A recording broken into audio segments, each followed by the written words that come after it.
آپ railway station پہ جائیں جی گاڑی کا ٹائم مثال کے طور پر 4 بجے کا، جی گاڑی لیٹ ہو گئی، ٹھیک ہے پیچھے سے آدھا گھنٹہ پونا گھنٹہ کبھی کئی گھنٹوں کے جی ساتھ، جی پھر جب وہ چلتی ہے نا تو وہ اپنی مقرر رفتار سے زیادہ رفتار پکڑتی ہے، 100 110 120 پہ چلی تاکہ جائے، آنے والے اسٹیشن میں اپنا ٹائم کور کر سکے. اس کو عرف عام میں عام زبان میں کہتے ہیں لیٹ نکال رہی ہے. اچھا ہاں ٹھیک ہے ٹھیک ہے نا، جی. یہ بھی لیٹ نکال رہی ہے گورنمنٹ. ہمارا خوردنی تیل ہو یا پٹرولیم مصنوعات ہوں، گزشتہ 2019 سے لے کے اب تک کی گزشتہ 5 سے 6 سالوں کے درمیان جو قیمتوں میں اتار چڑھاؤ ہے انٹرنیشنل لیول پر، ان دونوں تیل کی قیمتیں جو ہیں وہ کم ہیں.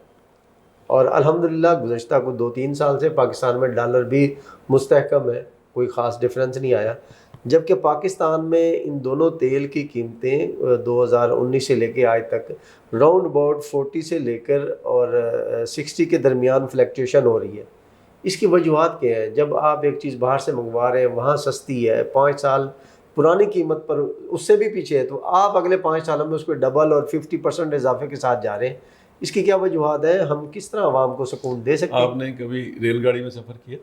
جی اتفاق بہت بار. آپ ریلوے اسٹیشن پہ جائیں جی گاڑی کا ٹائم مثال کے طور پر 4 بجے کا، جی گاڑی لیٹ ہو گئی، ٹھیک ہے پیچھے سے آدھا گھنٹہ پونا گھنٹہ کبھی کئی گھنٹوں کے جی ساتھ، جی پھر جب وہ چلتی ہے نا تو وہ اپنی مقرر رفتار سے زیادہ رفتار پکڑتی ہے، 100 110 120 پہ چلی تاکہ جائے، آنے والے اسٹیشن میں اپنا ٹائم کور کر سکے. اس کو عرف عام میں عام زبان میں کہتے ہیں لیٹ نکال رہی ہے.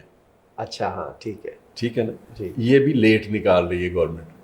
کہ پہلے جو قیمتیں تھیں اس میں جو حکومت کو ٹیکس ملتا تھا اور یہ رعایتیں سبسڈی دیتی تھی، تو سبسڈی دینے کی وجہ سے جو آپ زیر بار ہو رہے تھے، آپ کے خزانے پہ بوجھ آ رہا تھا. اب جب کہ انٹرنیشنل مارکیٹ میں قیمتیں کم ہوئی ہیں تو ہم نے کم نہیں کی، اس لیے کہ وہ جو ہم نقصان میں جا چکے تھے اس کو کور کرنا ہے، بلکہ اضافہ کیا آپ نے. اضافہ کیا اس کو کور کرنے کے لیے جو پہلے ہم زیر بار ہو چکے ہیں.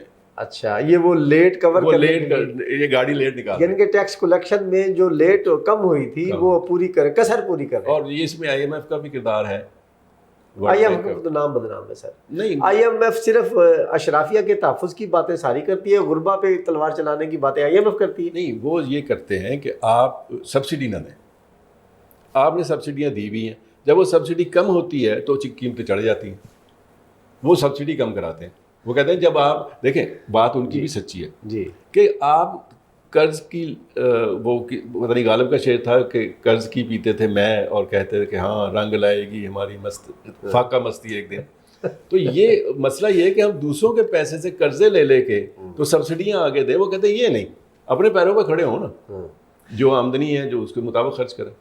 عوام پر پڑنے والے بوجھ پر آئی ایم ایف اثر انداز ہوتی ہے. جو ممبران وہ اسمبلی اگلا ٹیکس نہیں دے، اگلا قرضہ نہیں دیتے، وہ پہلے وہ دیتے ہیں نا. یہ مذاکرات کیوں ہو رہے ہوتے ہیں؟ جنیوا جا رہے ہیں، فلاں جا رہے ہیں جی آپ کے وزیر اسحاق ڈار صاحب، تو اسی لیے جا رہے ہوتے ہیں کہ جو آئی ایم ایف نے شرائط رکھ دی ہوتی ہیں کہ اگر اگلی قسط لینی ہے تو یہ پورا کریں.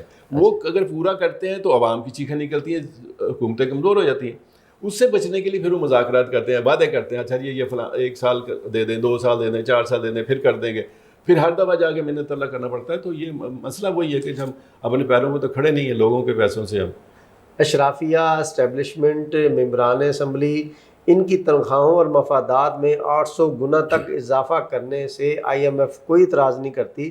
صرف عوام کو ریلیف دینے پہ ہی آئی ایم ایف کو اعتراض ہوتا ہے. اس سائنس کی سمجھ نہیں آتی. اس کا آپ سائز بھی دیکھیں نا، کتنے پارلیمنٹ میں کتنے ارکان.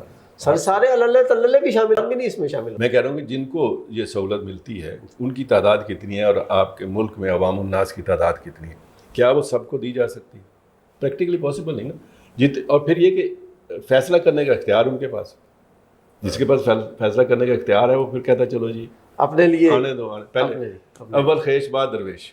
جی بہت شکریہ. اس کے ساتھ ہی آج کے پروگرام کا ختم ہوتا ہے. نیکسٹ پروگرام تک کے لیے ہم آپ سے اجازت چاہیں گے. پاکستان زندہ باد.